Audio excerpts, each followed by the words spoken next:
Esse é o Ancapso e nós vamos falar agora sobre a situação na Ucrânia. Hoje, dia 26 de março, são 8 horas da manhã aqui no Rio de Janeiro, 2 horas da tarde lá em Kiev, no momento que eu gravo esse vídeo. E se você estranhou essa mudança no horário, normalmente é 8 da manhã aqui no Rio, 1 hora da tarde lá em Kiev, é porque entrou o horário de verão deles lá, né? Então são de fato 2 horas da tarde, entre finalzinho de março e finalzinho de outubro, eles têm esse horário de verão lá na Ucrânia, né?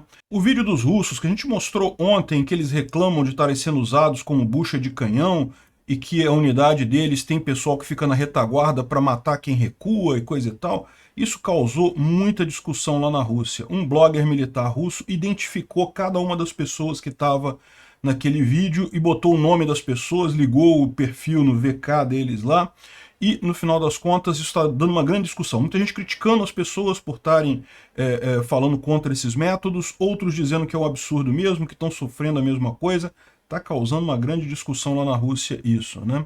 Ucranianos recapturaram uma instalação próxima de Optiny, aqui em Avdiivka, mostrando o quão frágil é o domínio russo ali na região, né? O quanto a ofensiva russa ali não tem substância de fato. E surgiu uma outra explicação sobre por que os ucranianos não abandonaram Bakhmut, continuaram lutando ali. E, de certa forma, essa explicação também explica o porquê de Avdiivka. Por que os ucranianos estão meio que deixando os russos avançar um pouquinho ali em Avdiivka, né? A explicação é simples, é porque os ucranianos não querem deixar os russos pararem, fazerem uma pausa na guerra que certamente eles fariam se tomassem Bakhmut, né? Vamos entender esse assunto depois em mais detalhe.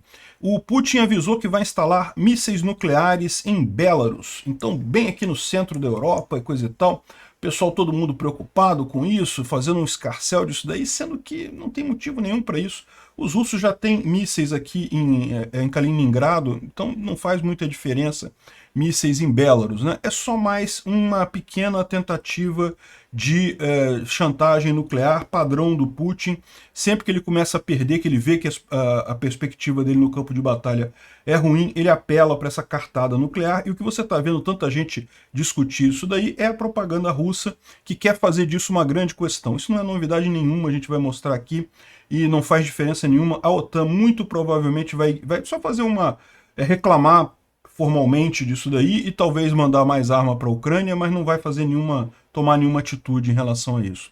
Vamos falar sobre esses e outros assuntos em detalhes. Essas notícias foram sugeridas por John 27, Eder Sena e várias outras pessoas. Obrigado aí ao pessoal que sugeriu a notícia. Obrigado a você que está assistindo o nosso vídeo. Se você gosta do nosso conteúdo, por favor, deixe o seu like e se inscreva aqui no canal, né? Pois bem, vamos começar aqui com um incêndio, mais um grande incêndio lá na Rússia. Dessa daqui em Voskeresk, uma planta de produção de chumbo lá na Rússia, então um grande complexo industrial. Dá para ver aqui, a nuvem tá bem grande aqui em cima da cidade, dá para ver o incêndio aqui nessa região aqui, mais ao fundo, uma planta de produção de chumbo, então pegou fogo lá na Rússia, mais um desses incêndios. Isso aqui provavelmente é acidente ou é falta de capacidade mesmo, o Vladimir fumando, mas é só para mostrar o quão comum é esse tipo de coisa, né? Uma outra situação, a gente já não sabe, pode ser que seja também um acidente, pode ser que seja um ataque ucraniano. Isso aqui aconteceu em Azov. Azov fica perto aqui de Rostov-on-Don. Aqui, tá vendo? Azov, essa cidadezinha aqui, próxima de Rostov-on-Don. Alguma coisa no porto explodiu, vamos ouvir aqui.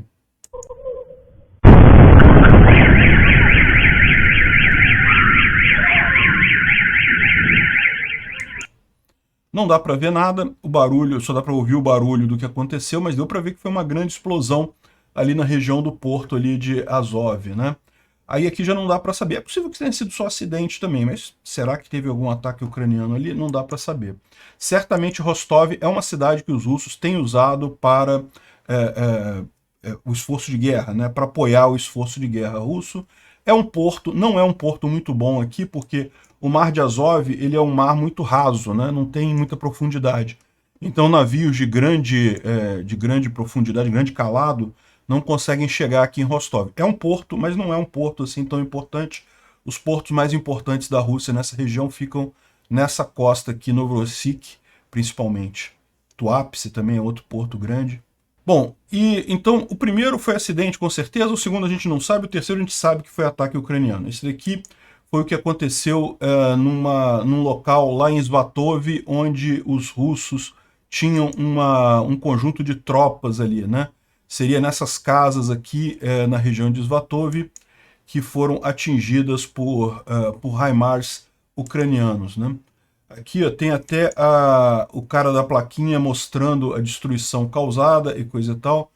O pessoal mostrando aqui. É lógico que eles mostram isso aqui dizendo, olha só que absurdo, os ucranianos atingiram civis e coisa e tal, mas não, a gente sabe que isso aqui era instalação militar mesmo. Tinha muita gente, muito soldado russo aqui, e isso foi exterminado nesse ataque. Excelente. Excelente ataque. Bom, lá na Rússia, esse vídeo está causando muita complicação, muita discussão, né? A gente falou sobre isso ontem, né? Então, os soldados desse pelotão, desse batalhão, ontem o Dmitry falou aqui que eles seriam alguns mobilizados e convictos, prisioneiros. Né? O exército russo também está imitando o grupo Wagner e tem ido em prisões russas e oferecido aquela história de você luta 6 meses na Ucrânia e depois você está livre e você cumpriu sua pena, né? Enfim, mas depois a gente descobriu que não tem presos nesse daqui, é só mobilizados mesmo, e mobilizados com experiência militar anterior, ou seja, embora não chegue a ser uma tropa de elite russa, não chegue a ser um pelotão das melhores tropas russas, está acima da média. Porque você tem lá na Rússia muito prisioneiro sendo mandado para carne de bucha de canhão mesmo, para o moedor de carne mesmo, e você tem muito mobilizado sem experiência militar. Então é aquela pessoa que é mais crua ainda da coisa. Então esse pessoal aqui está acima da média na escala do exército russo, né? E a gente falou sobre esse vídeo ontem, não vale a pena repetir tudo, mas basicamente estão dizendo que o pessoal não deixa recuar, que o comandante coloca pessoas com armas na retaguarda, se alguém recuar, atira, e além disso o comandante estava cobrando dinheiro, ou seja, se você pagasse, se o pessoal se cotizasse e desse grana para o comandante, não era enviado para a linha de frente. Se você não pagar, você acaba sendo mandado imediatamente para a linha de frente. Enfim, estavam fazendo várias reclamações aqui, né? E esse tipo de reclamação de soldado é sempre algo que chama muito atenção. Primeiro porque tem gente que faz isso falso, tá? Eu já vi vídeos de soldados ucranianos reclamando disso daí também, e os caras falavam mal ucraniano, ou seja, na verdade não eram ucranianos, eram russos, fantasiados de ucranianos reclamando no vídeo, né? Mas, além disso, tem, assim, veja, existem uma quantidade enorme de soldados lá, ou seja, estamos falando de 200 mil, 300 mil soldados russos e ucranianos naquela região. É lógico que vai ter alguns casos particulares de problemas em qualquer exército. Então o pessoal fica muito nesse negócio assim, ficar reclamando é uma besteira, você está manchando a imagem do país sem ajudar nada, sem resolver nada. Um determinado blogger militar russo falou assim, quer ver, isso daí deve ser ucraniano se fazendo passar por russo. E falou, não, eu fiz uma busca dessas pessoas, porque deviam ser ucranianos, que estavam no vídeo dizendo que eram russos e coisa e tal, e que são pagos e para fazer essa propaganda contra a Rússia.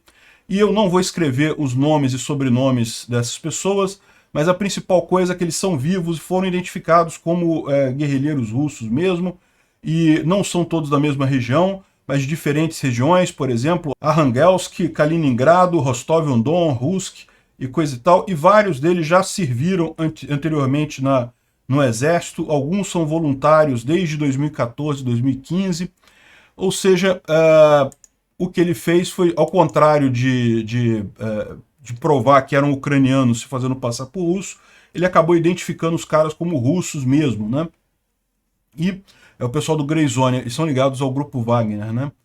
E daí levantou um monte de discussão lá, porque aí, ou seja, ficou atestado que são russos mesmo reclamando, e aí muita gente criticou esses caras, ficou criticando eles, porque aí depois, né, ele não botou o nome das pessoas aqui, mas aí outros foram atrás e já espalharam lá no espaço informacional russo o nome de todo mundo, a ligação do Facebook de lá, né, lá eles usam o VK, que é um Facebook de lá, já mandaram os links todos, todo mundo já sabe quem é que está nessa imagem, e aí tem muita gente criticando eles, né, por estar falando algo que no final das contas está sendo usado pelos ucranianos e coisa e tal, para dizer como a situação dos russos está ruim, Mas, por outro lado, também dá para entender o que o cara está falando, né? Realmente é um absurdo um comandante que cobra para não te mandar para a linha de frente, né?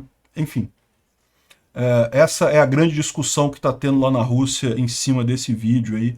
Muita gente a favor dos caras, dizendo que é um absurdo mesmo o que está acontecendo, outros criticando eles por terem feito esse tipo de vídeo, e agora todo mundo sabe quem é cada pessoa. Realmente é meio assustador isso, né? E é lógico, isso dificulta a tarefa russa de recrutar voluntários. Os russos querem recrutar mais um monte de gente. O Putin está querendo evitar fazer uma mobilização forçada, mas eles estão prometendo uma série de recompensas para os soldados, inclusive essa daqui, ó. Estão prometendo $650 para cada quilômetro que eles conseguirem avançar na linha de frente. Se o pessoal que está lá na Ucrânia, nesse momento, estiver recebendo esse mesmo valor, né, eles provavelmente vão receber $0 aí pelos últimos meses, porque não avançaram nada, no final das contas, tirando o grupo Wagner, que avançou ali em Bakhmut. No resto da linha de frente não teve praticamente nada de avanço.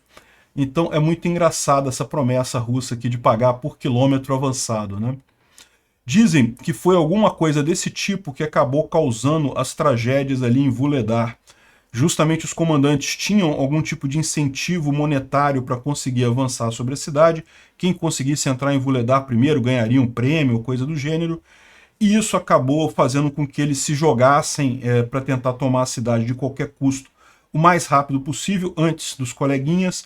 E daí isso pode ter sido um dos fatores que acabou causando a tragédia russa ali em Vuhledar. Os ucranianos trucidaram os russos ali que tentaram tomar a cidade já em 3 ocasiões diferentes, né? Enfim, tem que tomar cuidado com esse tipo de incentivo. Esse tipo de incentivo nem sempre retorna o resultado esperado. Mas, sendo russos fazendo isso, tomara que continuem dando incentivos errados o quanto mais melhor, né? Até acabarem com essa guerra de uma vez por todas.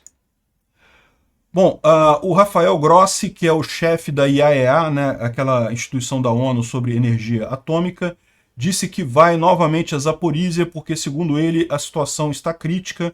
Os russos estão fazendo consertos e alterações nos reatores de forma arbitrária, né? E a gente falou sobre o último bombardeio de mísseis russos na Ucrânia que destruiu a linha que alimentava a Zaporísia. Então a usina ela tem que ser desligada, mas ela não pode ficar sem energia elétrica porque precisa refrigerar o combustível do urânio, né? Então é realmente uma preocupação a mais essa situação lá na usina nuclear de Enerhodar, né? Bom, outra situação preocupante está acontecendo em Melitopol. A gente já falou aqui de vários casos dos partisões lá em Melitopol que atacam os colaboradores. Não é só em Melitopol, Nova Kakhovka, em vários lugares ali tem grupos de civis ucranianos que fazem pequenos atentados contra os russos ali, né?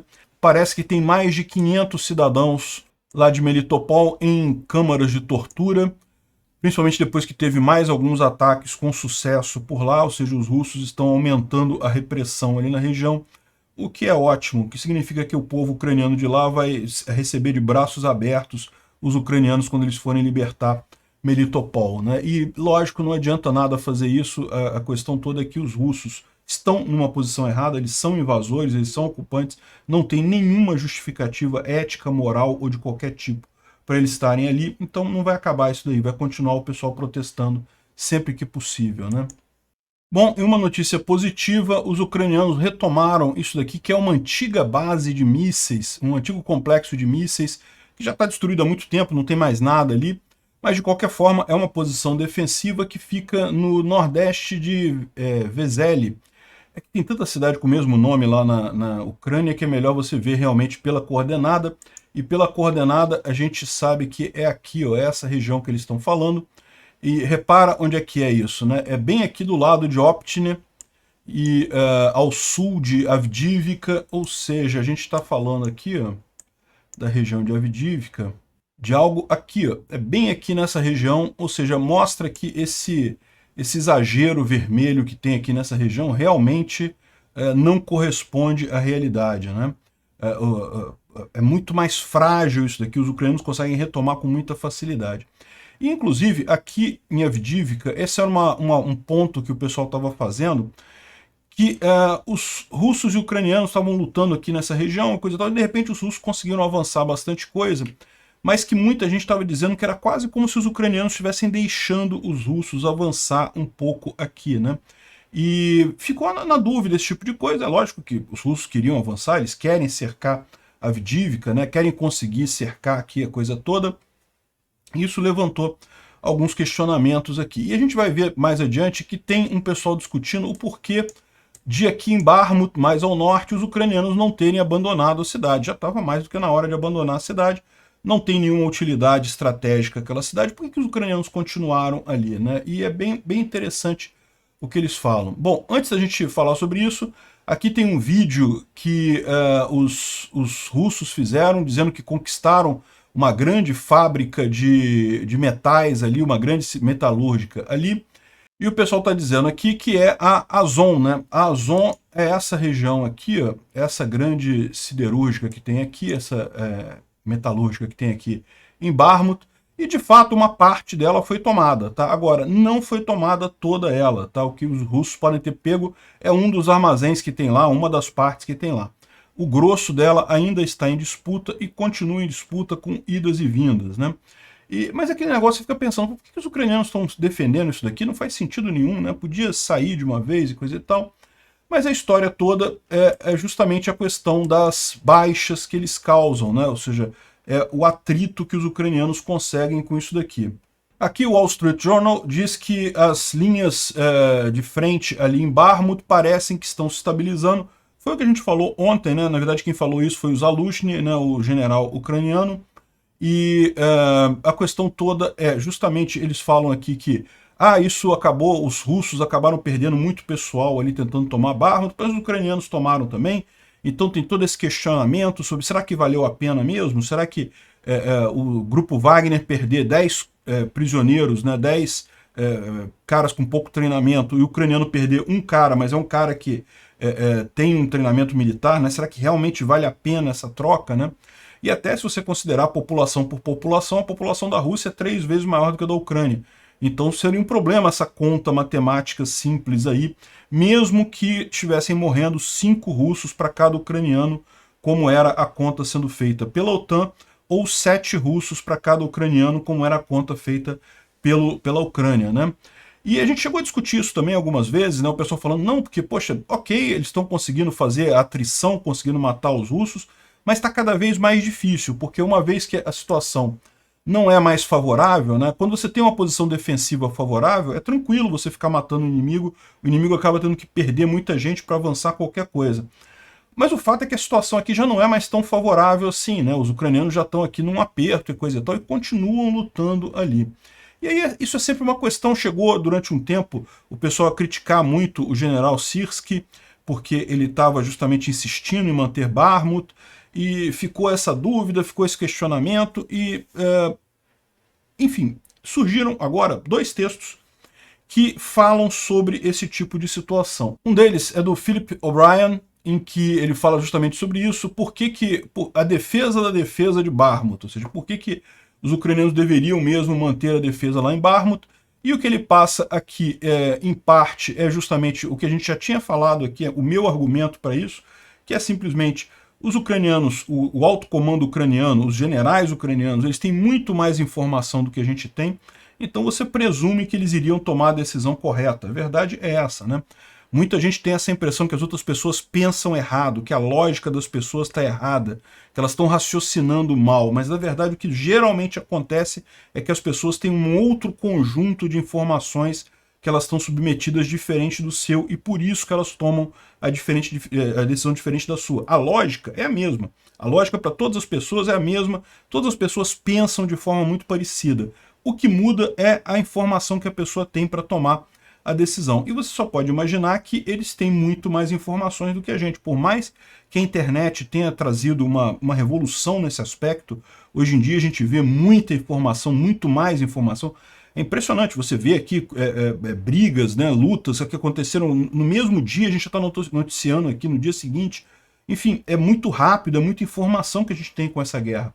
Mas isso ainda é menos do que tem a informação estruturada do exército ucraniano e da OTAN. Então, tanto o exército ucraniano tem uma capacidade grande de pegar informações, como a própria OTAN, de forma que eles tomam decisões com base em coisas muito mais sólidas do que você pode pensar.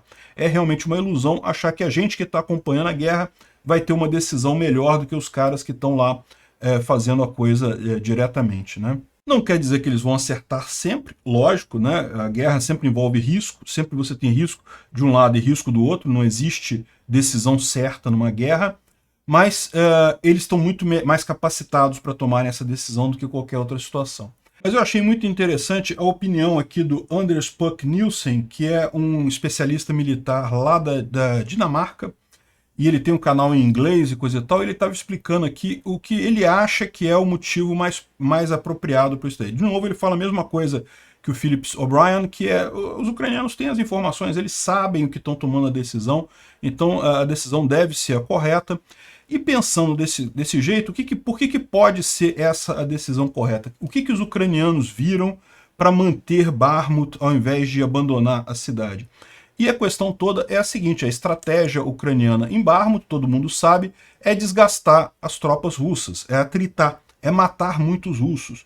Os ucranianos querem desgastar as tropas russas justamente porque planejam uma contraofensiva, e essa contraofensiva vai ter muito mais sucesso se ela encontrar tropas menos recheadas, né, vamos colocar assim, com menos gente. Quanto mais russos eles matarem agora, mesmo que sejam russos desqualificados, russos que não tenham muita capacidade, é um russo a menos que eles vão ter que enfrentar quando fizerem a contraofensiva.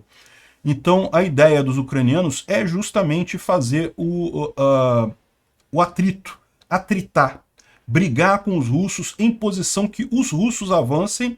Por quê? Porque a gente sabe, isso é um padrão, né? Quem avança tipicamente perde mais soldados do que quem defende está numa posição privilegiada, então eles querem que os russos continuem tentando avançar e com isso morrendo em grandes quantidades. Essa é a estratégia ucraniana no final das contas. E qual que era o medo dos ucranianos nessa história toda? Que Bakhmut se tornou uma cidade muito simbólica. Vamos supor que os ucranianos saiam daqui e estabeleçam a defesa em Chassivyar. Era perfeitamente razoável imaginar que os russos iriam tomar Bakhmut, iam fazer um carnaval na mídia com isso, não, tomamos Bakhmut, não sei o que lá, avançamos, conseguimos e coisa e tal. Embora Bakhmut não tenha nenhum valor estratégico, o que ia acontecer depois disso? O próprio Prigozhin, né, o líder lá do grupo Wagner, falou que depois de Bakhmut eles iriam fazer uma pausa, iriam reestruturar as forças do grupo Wagner e coisa e tal. Então esse era o problema. Depois de tomar Bakhmut, muito provavelmente as tropas russas iriam fazer uma espécie de vamos fazer um reagrupamento, vamos reajustar. Agora que a gente ganhou, avançamos, conseguimos tomar Bakhmut, podemos comemorar e podemos agora ir para a retaguarda e reagrupar e preparar as tropas.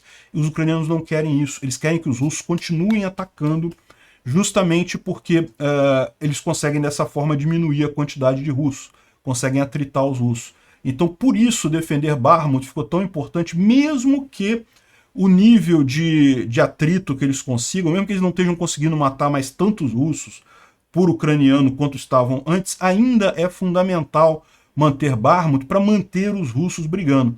Repara que com isso os ucranianos conseguiram manter os russos brigando por mais o mês de março todo. Estamos no finalzinho de março e agora que os russos estão começando a enfraquecer, a parar de tentar atacar porque já estão no limite deles, né?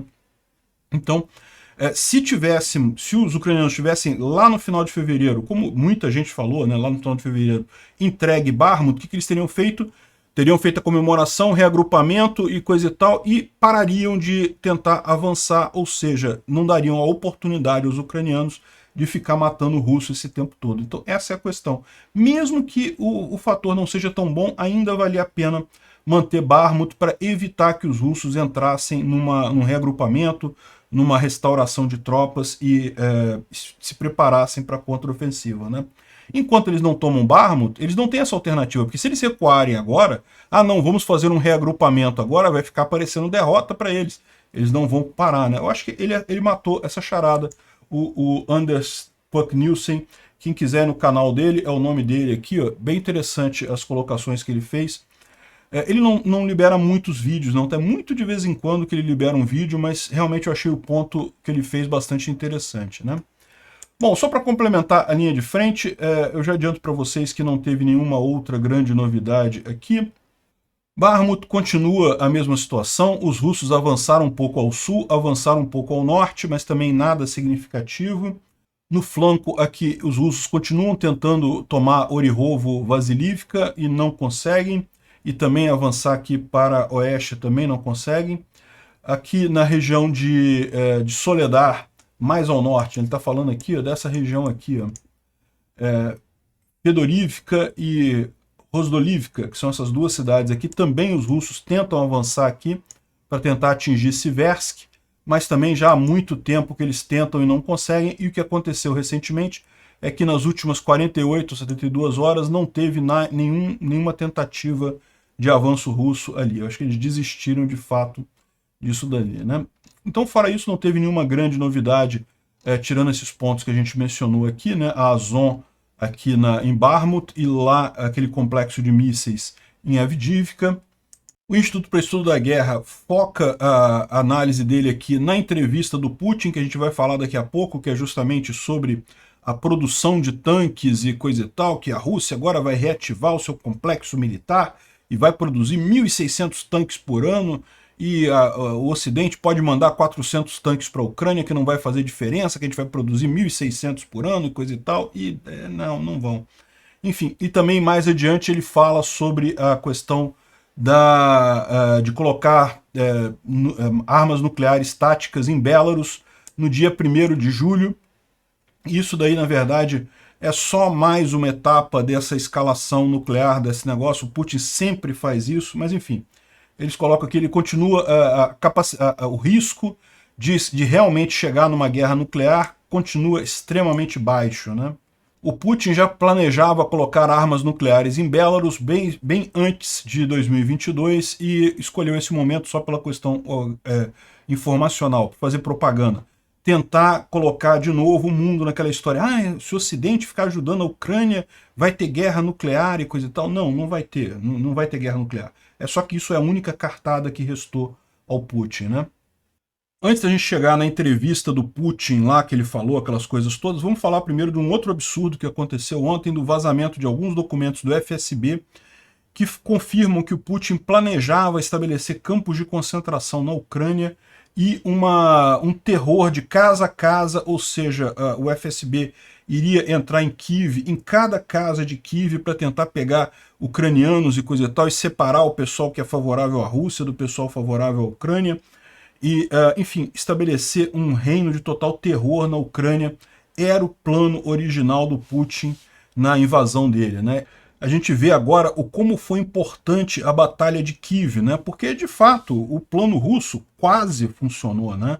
Se os ucranianos não conseguem reter Hostomel por mais algumas horas, se a defesa de Kiev aqui na região não consegue segurar os russos aqui na região, isso iria acabar acontecendo, né? E aí o plano do Putin daria certo, eles tomariam Kiev, e daí é possível imaginar que o resto do exército ucraniano se desmanchasse, sem o centro de comando, né? E lembra, naquela época eles não tinham armas ocidentais, não tinham preparação, foram pegos meio de surpresa. Então, assim, foi realmente quase que um milagre o fato de que os ucranianos conseguiram bolar um plano e segurar as tropas russas, que eram massivas, eram muitas tropas russas vindo aqui, conseguiram segurar e proteger Kiev, né? Isso daqui, segundo diz o John Spencer, é um mapa usado de fato no planejamento pelo pessoal que estava ali, né? É realmente curiosa aqui a imagem que eles fazem aqui dos vários batalhões, das várias armas que estavam sendo usadas aqui, né? Parece que a parte mais escura eram os ucranianos, né, fazendo a defesa da cidade, e aqui as tropas do inimigo aqui, que chegaram realmente bem perto de Kiev, né?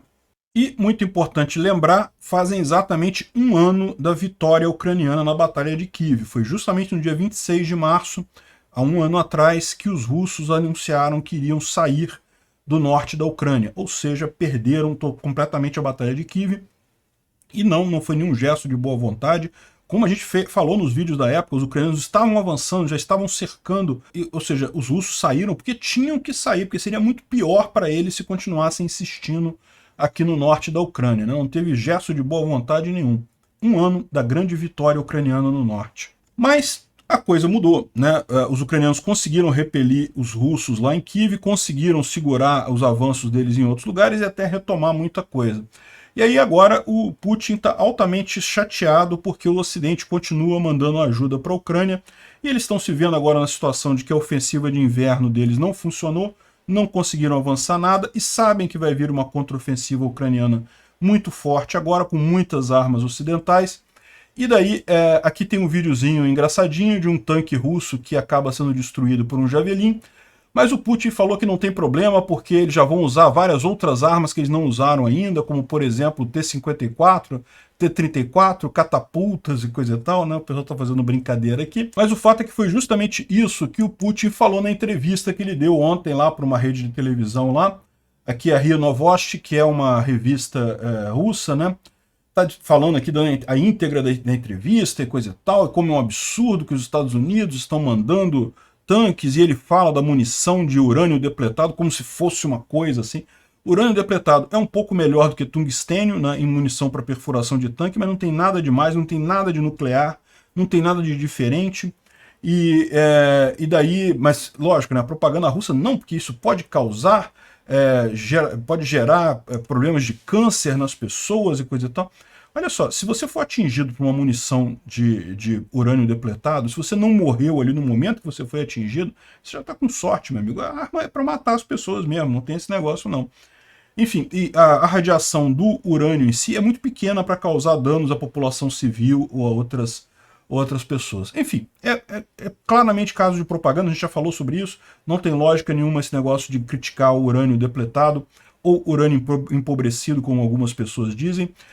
Eu não sei, eu procurei, tá? Tanta gente criticou por eu estar falando urânio depletado, que eu procurei no dicionário e tinha sim, é um neologismo, é verdade, é uma espécie de palavra emprestada do inglês, mas já está nos dicionários de português, então com o sentido correto. Parece que é muito usada também em termos de biologia, medicina e coisa e tal. Então depletado existe sim, né? Enfim. E vocês sabem, né? Eu sou da área de informática, então o que eu mais estou acostumado a fazer é ver palavra em inglês sendo usada em português, eu não sinto nenhum problema com isso, para mim é até melhor. Enfim, fez essa reclamação toda aqui, mas o que chamou a atenção foram as outras coisas que ele falou ao longo dessa entrevista, né? Essa parte do urânio a gente já sabia. A primeira coisa que eles dizem é o seguinte, a Ucrânia está usando 5.000 cartuchos por dia de artilharia, né? E os Estados Unidos faz apenas 14 ou 15 mil por mês. Então essa conta não fecha, vai acabar a munição, né? Ele esquece de avisar que isso também vai acabar a munição para a Rússia da mesma forma, né? E como a gente viu, tanto os Estados Unidos quanto a Europa já estão ampliando as suas fábricas de munição para atender essa necessidade. E, segundo ele disse, a defesa russa vai produzir 3 vezes mais munição do que o Ocidente consegue suprir para a Ucrânia. Pode ser que sim, talvez ele consiga, né? E além disso, enquanto o Ocidente manda 400 tanques para a Ucrânia, a Rússia vai produzir mais de 1.600 tanques. E aí que tem esse problema, né? Porque, como lembra o David Dee, aqui o David Dee é um militar aposentado americano, né? E ele fala aqui que, olha só, nos últimos 20 anos, a produção média de tanques russos foi de 19 tanques por ano. E não estou contando o T-14 Armata, que não teve nada, né? Ou seja, foi muito pequena a produção de tanques. Ah, mas a Rússia vende tanques para a Índia, vende tanques para a África, não sei o que lá. Tem fábricas de tanques fora da Rússia que fazem os tanques russos sob licença. Mas na Rússia mesmo, a produção na Rússia é muito pequena no final das contas. Por quê? Porque a Rússia, quando terminou a União Soviética, tinha um estoque enorme de tanques, acabou ficando meio que não produzindo tanta coisa. Eles podem chegar a produzir 1.600 tanques por ano, como eles estão dizendo aqui?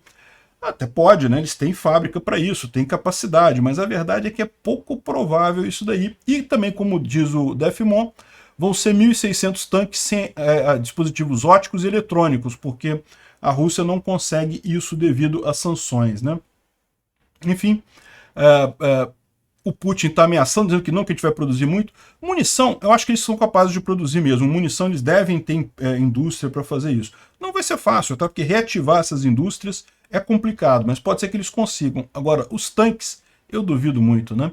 E a outra coisa é a seguinte, né? Tem tanques e tanques, né? Como a gente viu, os russos já estão usando tanques T-55, que é coisa muito velha, né? Hoje em dia seria considerado totalmente obsoleto. E produzir 1.600 desse tipo de tanque não vai ajudar muita coisa em face de um Challenger ou de um Abrams, que realmente tem uma capacidade muito maior no final das contas, né? Outra coisa é que a Rússia, e esse é o ponto que o pessoal está falando mais nessa entrevista, é justamente que o Putin falou que vai colocar armas nucleares, mais especificamente mísseis nucleares táticos em Belarus, né? E aí pronto, entrou a engrenagem da máquina de propaganda russa. Você já está vendo os russetes aqui no Brasil, tá vendo? A OTAN vai causar o fim do mundo e não sei o que lá, como se a OTAN tivesse culpa de alguma coisa. Quem tem culpa é a Rússia, foi a Rússia que invadiu a Ucrânia, a OTAN não tem nada a ver com isso. E depois não vai acontecer esse negócio, a gente já explicou por que o Putin usa essa carta de ameaça nuclear todas as vezes, mas na verdade não vai fazer nada, né? E tem gente falando também que que a OTAN agora vai ter que responder, a OTAN vai ter que falar alguma coisa, e sinceramente, eu não sei, eu não sou OTAN, não tenho como saber o que vai acontecer, mas eu acho que eles não vão fazer nada drástico, vão condenar a Rússia, evidentemente, a Rússia está ferindo o Tratado de Não Proliferação Nuclear com essa ação, mas vai ser essa reclamação e talvez eles mandem mais armas para a Ucrânia e vai ficar por isso mesmo. Por quê? Porque isso não é nenhuma novidade. Olha só, a primeira coisa isso aqui é um artigo de 2018, explicando como Rússia mandou armas nucleares para Kaliningrado. Kaliningrado, vocês sabem, é essa parte aqui, é um pedacinho da Rússia desligado do território russo, mas aqui é a Rússia, e tem armas nucleares aqui. Então, para pensar, que diferença faz ter armas nucleares aqui em Belarus e ter aqui na Rússia? Uma coisa que ele não deixou claro nessa história é quem iria comandar essas armas nucleares, porque faz uma diferença enorme. Você pode entender que, se você for colocar armas nucleares aqui em Belarus e dar o controle dessas armas para o Lukashenko, isso representa um risco sim, porque o Lukashenko é maluco, né? Mas eu duvido que os russos vão entregar essas armas para o Lukashenko, até porque existe o risco do Lukashenko usar elas contra a Rússia. Então eu não acredito que eles vão fazer isso, eles provavelmente vão fazer uma base lá em Belarus, mas os russos vão continuar controlando. Então que diferença tem de Belarus para Kaliningrado, né? Não tem diferença nenhuma, não muda nada no final das contas em termos de posicionamento nuclear, né? E olha só, aqui 27 de fevereiro de 2022 foi quando foi a votação em Belarus para permitir que a Rússia colocasse armas nucleares em Belarus. Isso foi ano passado, em fevereiro do ano passado, dias depois da invasão russa da Ucrânia, né? E aqui, no dia 21 de dezembro, quando o Putin fez uma visita lá a Minsk, aparentemente foi nesse momento que eles combinaram esse negócio. Ou seja, isso não é novidade nenhuma, a OTAN já está sabendo disso há muito tempo, não faz nenhuma grande diferença em termos de estratégia. De novo, muito pouco provável que eles vão deixar esses mísseis na mão do Lukashenko, vai ser uma base russa ali controlada pelos russos. Então, não mudou nada. É só mais uma cartadinha do Putin, mais um choro de perdedor dele, que a única coisa que ele sabe fazer nessas horas é falar, olha, vou acabar com o mundo, hein? Vou usar arma nuclear, hein? Mas não vai nada, não tem essa possibilidade, né? Enfim, ou seja, isso não é nem novidade, nem muda nada. Então eu não acho que a OTAN vai fazer grandes coisas disso daí. Vai condenar a Rússia, evidentemente, talvez mande mais armas para a Ucrânia, e vai ficar nisso daí, né? Tem gente falando, não, que a OTAN vai botar armas na Polônia e não sei o que lá.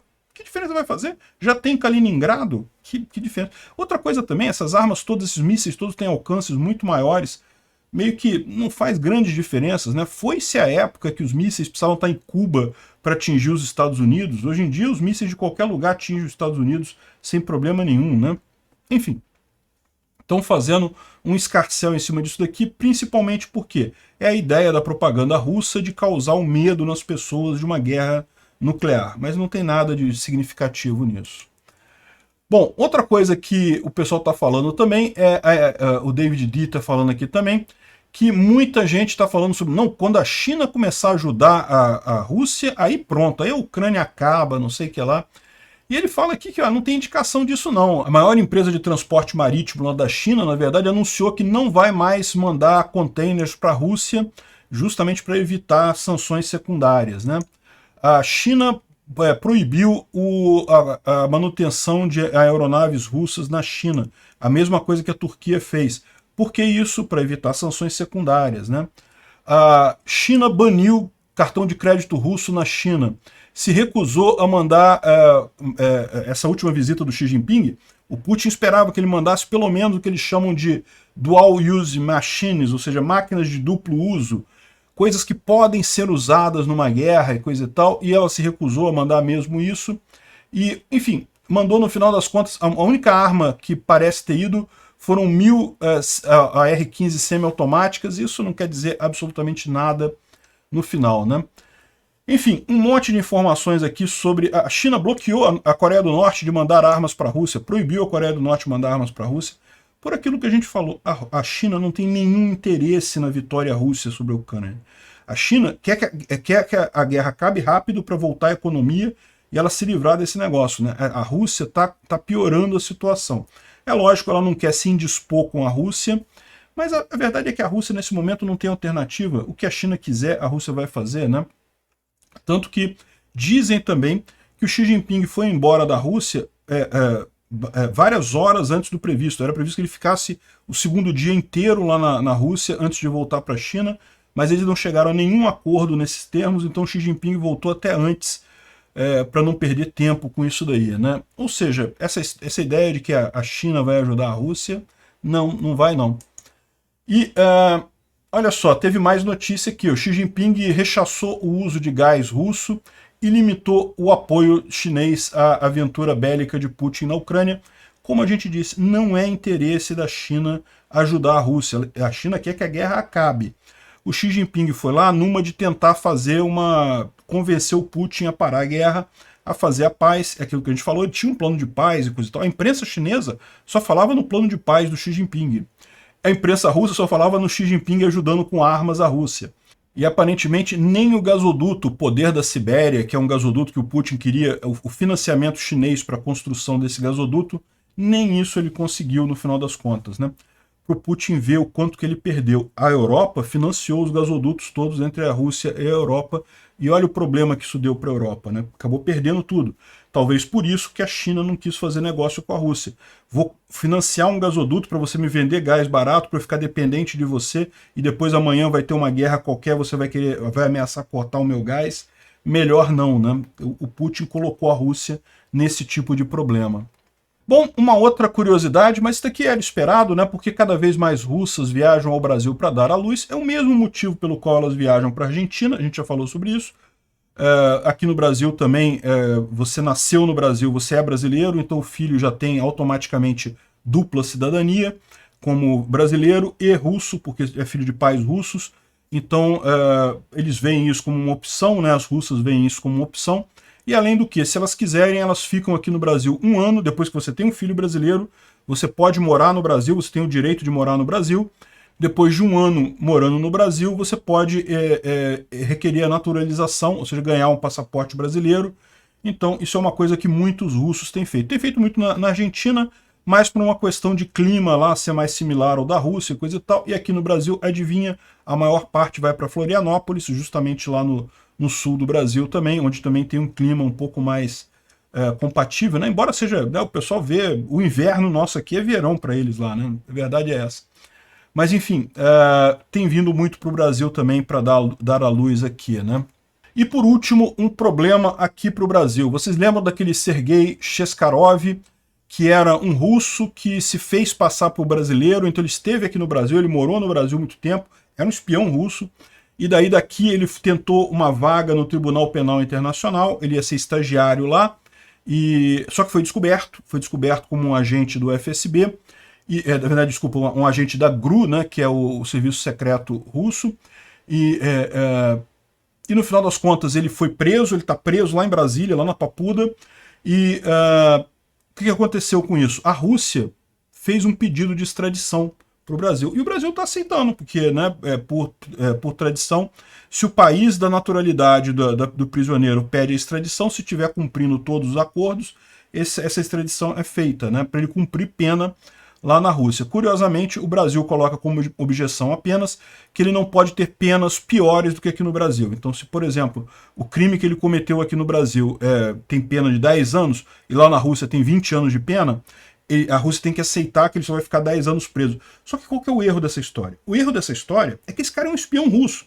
Então, se ele for lá para a Rússia, ele vai ser imediatamente perdoado, né? A Rússia quer trazer o espião dela de volta. Não quer punir o cara lá, né? Então, evidentemente, isso é um absurdo. Aí o Christo Grozev está falando aqui que, no final das contas, parece que os americanos criaram um processo lá também, criaram um inquérito contra ele lá, justamente para poder fazer também o pedido ao Brasil pelo extradição dele. Então, muito em breve, o Brasil deve estar recebendo um outro pedido de extradição desse cara para os Estados Unidos, né? Então, porque realmente esse pedido de extradição russo está na cara que, pô, não pode fazer isso, o cara é espião russo. Não é que a Rússia planeje punir ele lá, não, a Rússia vai soltar ele. Enfim, vamos ver se isso daqui realmente funciona, se de fato os Estados Unidos mandam esse pedido de extradição para o Brasil, e vamos ver o que faz a justiça brasileira, né? Porque eu acho que tinha que extraditar ele para os Estados Unidos. O crime que ele cometeu foi muito maior do que aqui com o Brasil, de falsificação de documentos e coisa e tal, né? Tinha que mandar esse cara para ele ser punido adequadamente. Vamos ver o que vai acontecer. Obrigado por assistir o vídeo até o final. Além de curtir, compartilhar e se inscrever no canal, considere se tornar patrocinador com valores a partir de R$ 1,99. Clique no botão Seja Membro abaixo para saber as condições e vantagens de patrocinar o canal. Mais informações sobre o nosso projeto, visite nossos sites indicados na tela.